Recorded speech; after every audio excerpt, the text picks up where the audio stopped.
जय माता की दोस्तों, आप सभी को मेरा प्रणाम। आज मैं आप सभी के समक्ष दुर्गा सप्तशती का द्वितीय अध्याय प्रस्तुत कर रही हूँ। इस द्वितीय अध्याय में माता के द्वारा महिषासुर की सेना का वध का वर्णन किया गया है। तो चलिए शुरू करते हैं माता का नाम लेकर। जय माता की। पूर्व काल में देवताओं और असुरों में पूरे 100 वर्षों तक घोर संग्राम हुआ था। उसमें असुरों का स्वामी महिषासुर था और देवताओं के नायक इंद्र थे। उस युद्ध में देवताओं की सेना महाबली असुरों से परास्त हो गई।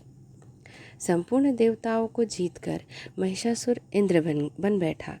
तब पराजित देवता प्रजापति ब्रह्मा जी को आगे करके उस स्थान पर गए जहाँ भगवान शंकर और विष्णु विराजमान थे। देवताओं ने महिषासुर के पराक्रम तथा अपनी पराजय का यथावत वृत्तांत उन दोनों देवों को विस्तार पूर्वक कह सुनाया।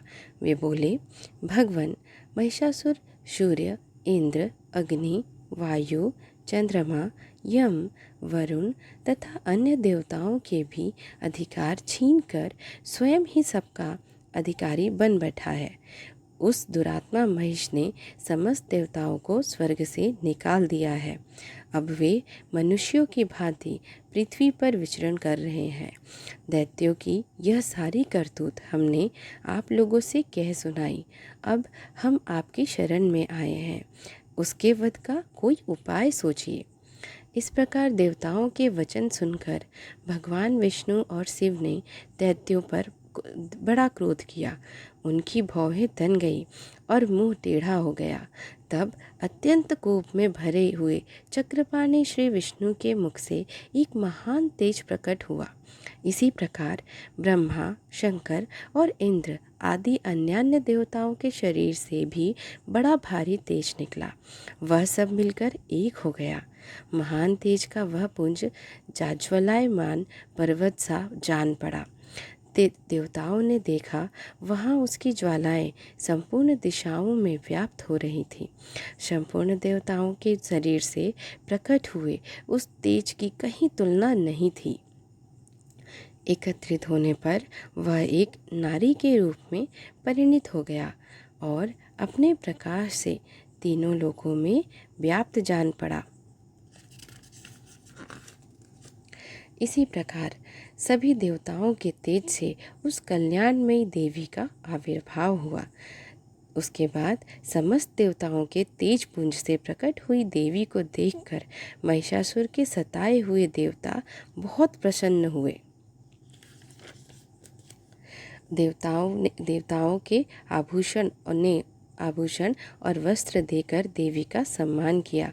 तत्पश्चात उन्होंने बारंबार अट्टहास पूर्वक उच्च स्वर से गर्जना की। उनके भयंकर नाद से संपूर्ण आकाश गूंज उठा।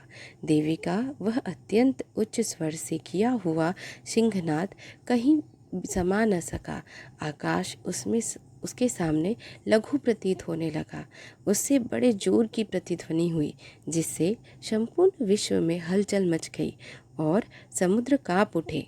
पृथ्वी डोलने लगी और समस्त पर्वत हिलने लगे। उस समय देवताओं ने अत्यंत प्रसन्नता के साथ सिंहवाहिनी भवानी से कहा, देवी, तुम्हारी जय हो। साथ ही महर्षियों ने भक्ति भाव से विनम्र होकर उनका स्तवन किया। संपूर्ण त्रिलोकी को क्षोभग्रस्त देख दैत्यगण अपनी समस्त सेना को कवच आदि से सुसज्जित कर हाथों में हथियार ले सहसा उठकर खड़े हो गए। उस समय महिषासुर ने बड़े क्रोध में आकर कहा, आहा, यह क्या हो रहा है। फिर वह संपूर्ण असुरों से घिरकर उस सिंहनाद की ओर लक्ष्य करके दौड़ा और आगे पहुंचकर उसने देवी को देखा, जो अपनी प्रभा से तीनों लोकों को प्रकाशित कर रही थी।